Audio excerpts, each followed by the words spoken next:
அஸ்ஸலாமு அலைக்கும் வரஹ்மத்துல்லாஹி வபரகாத்துஹு. நஹ்மதுஹு வ நுஸல்லி அலா ரசூலிஹி சய்யதினா முஹம்மது வ அலா ஆலிஹி வ அஸ்ஹாபிஹி அஜ்மஈன். அம்மா பஅது. அருமையான ஜெம் டிவி நேயர் பெருமக்களே, உங்கள் மீதும் உலக மக்களாகிய நம் யாவர் மீதும் ஏக இறைவனின் அன்பும் அருளும் உண்டாகட்டுமாகுக. இஸ்லாமிய நற்போதனைகளில் இன்றைய தினம் நாம் பார்க்கவிருப்பது குழந்தைகள் இல்லை என்றால். அருமையான நேயர் பெருமக்களே, அப்துல்லாஹ் இப்னு மஸ்ஊத் ரதியல்லாஹு அன்ஹு அவர்களிடத்தில் இல்மை கற்றுக்கொண்ட ஒரு மாணவர் அபு ஹாலித் ரஹ்மத்துல்லாஹி அலைஹி அன்னவர்கள். அபு ஹாலித் ரஹ்மத்துல்லாஹி அலைஹி அன்னவர்கள் ஒரு மிகப்பெரிய மாமேதையாக உருவெடுத்து வந்தவர்கள். இஸ்லாமிய மார்க்கத்தினுடைய சட்டங்களை கற்று அவர்கள் சமூகத்திற்கு மத்தியிலே பிரச்சாரம் செய்தவர்களில் அபு ஹாலித் ரஹ்மத்துல்லாஹி அலைஹி அன்னவர்கள்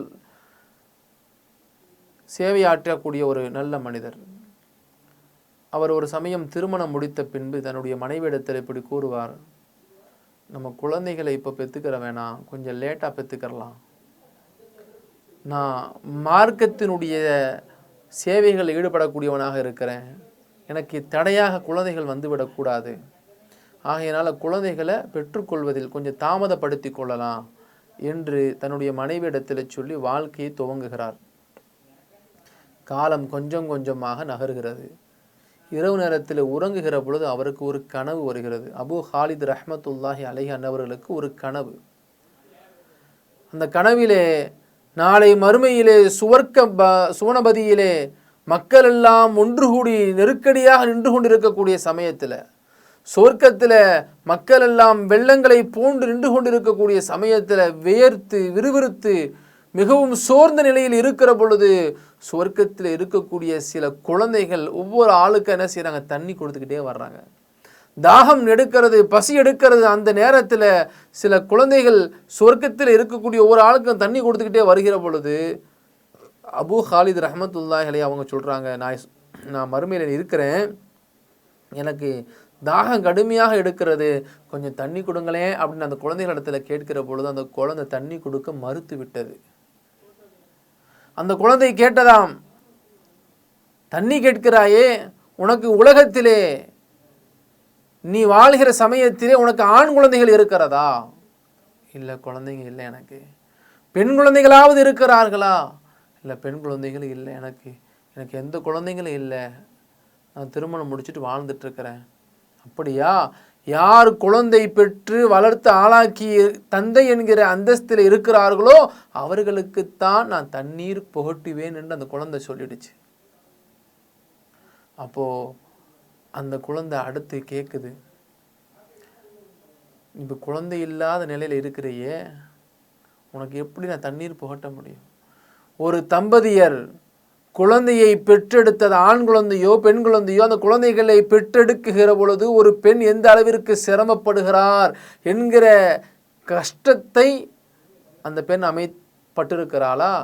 அல்லது குழந்தை பெற்ற பின்பு அந்த குழந்தையை பராமரிப்பதிலே, அந்த குழந்தையை வளர்த்தெடுப்பதிலே ஏதேனும் பங்கு உனக்கு இருக்கிறதா? எதுவுமே கிடையாது. குழந்தைகளை வளர்ப்பதிலோ, குழந்தைகளுக்காக வேண்டி படிப்பிற்கு உண்டான விஷயத்திலோ, அந்த குழந்தைகளை ஒழுக்கத்தோடு சாலிகீன்களாக உருவாக்கக்கூடிய விஷயத்தில் ஏதாவது ஒரு பங்கு உனக்கு இருக்கிறதா? எதுவுமே இல்லை. நான் குழந்தையை பெற்றுக்கொள்ளவில்லையே. அப்படி இருக்கிற பொழுது குழந்தைகளை பெற்றெடுத்து அந்த குழந்தைகளை அரவணைத்து அந்த குழந்தைகளிடத்திலே தன்னுடைய அன்பை வெளிக்காட்டிய அந்த அனுபவம் எனக்கு இல்லையே. அப்போ உனக்கு தண்ணி கொடுக்கவே முடியாது. அந்த குழந்தை சொல்லிடுச்சு. அருமையான நேயர் பெருமக்களே, கொஞ்சம் யோசித்து பாருங்கள். சில தம்பதியர்கள் சம்பாதிக்கணும் அப்படிங்கிறதுக்காக வேண்டி குழந்தையை தள்ளிப்படக்கூடிய நிகழ்வுகளை இந்த காலத்தில் நம்ம பார்த்துட்ருக்குறோம். ஆனால் குழந்தை பாக்கியம் இல்லாத நிலை இருக்கக்கூடிய தம்பதிகளிடத்தில் அதனுடைய மகத்துவத்தை கேளுங்கள். ஆகையினால் திருமணம் முடித்து விட்டால் திருமணம் முடித்த பின்பு குழந்தைகளுக்காக வேண்டி உங்களை நீங்கள் தயார் செய்து கொள்ளுங்கள். ஏனென்றால் இன்றைக்கு குழந்தைகள் பிறப்பதே அரிதான ஒரு விஷயமாக இருக்கிறது. அந்த அளவிற்கு இன்றைக்கு நாம் உண்ணக்கூடிய உணவுகள் எல்லாம் இன்றைக்கி கெமிக்கல்களாக மாறி நம்முடைய ஆரோக்கியத்தை கெடுத்து கொண்டிருக்கிறது. இப்போ கடைசியாக அந்த அபு ஹாலித் ரஹமத்துல்லாஹி அலைஹி அன்னவர்கள் படுத்து உறங்குகிற பொழுது இந்த கனவை பார்த்து விட்டு சுவர்க்கத்திலே ஒரு குழந்தை இடத்திலே தண்ணீர் கேட்கிற சமயத்திலே, மறுமையிலே தாகம் எடுக்கிறது, என்னுடைய தண்ணீரை தீர்ப்பதற்கு ஒரு குவளையிலே தண்ணீர் கொடு என்று கேட்டேன். அப்போ அந்த குழந்தை என்னிடத்திலே கேட்டது, குழந்தையை பெற்றெடுத்த கஷ்டமோ வளர்த்தெடுத்த கஷ்டமோ உருவாக்கிய கஷ்டமோ ஏதாவது உனக்கு அனுபவம் இருக்கிறதா என்று கேட்ட பொழுது திகைத்து நான் எழுந்து விட்டேன். எழுந்து என்னுடைய மனைவியிடத்தில் போய், இனிமேல் குழந்தைக்கு நம்ம தள்ளி போடக்கூடாது, அதற்கு நாம் தயாராக வேண்டும் என்று என்னுடைய மனைவிடத்தில் நான் சொன்னேன். மிகைத்து விட்டேன், ஆச்சரியமடைந்தேன் என்று அபு ஹாலித் ரஹமத்துல்லாஹி அலைஹி அவர்கள் சொல்வார்கள்.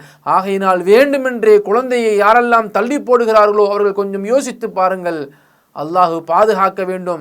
குழந்தை இல்லா தம்பதிகளுக்கு அல்லாஹ் வெகு விரைவிலே குழந்தை பாக்கியத்தை கொடுத்து அதன் மூலமாக எல்லா விதமான மகிழ்ச்சிகளையும் சந்தோஷங்களையும் அல்லாஹ் தந்து அருள் புரிவானாக என்று இந்த நல்ல நேரத்திலே துஆ செய்து கொள்வோம். அல்லாஹ் அதற்கு அருள் புரியட்டும். அஸ்ஸலாமு அலைக்கும் வரஹ்மத்துல்லாஹி வபரகாத்துஹு. இன்ஷா அல்லாஹ் மீண்டும் நாளை சந்திப்போம்.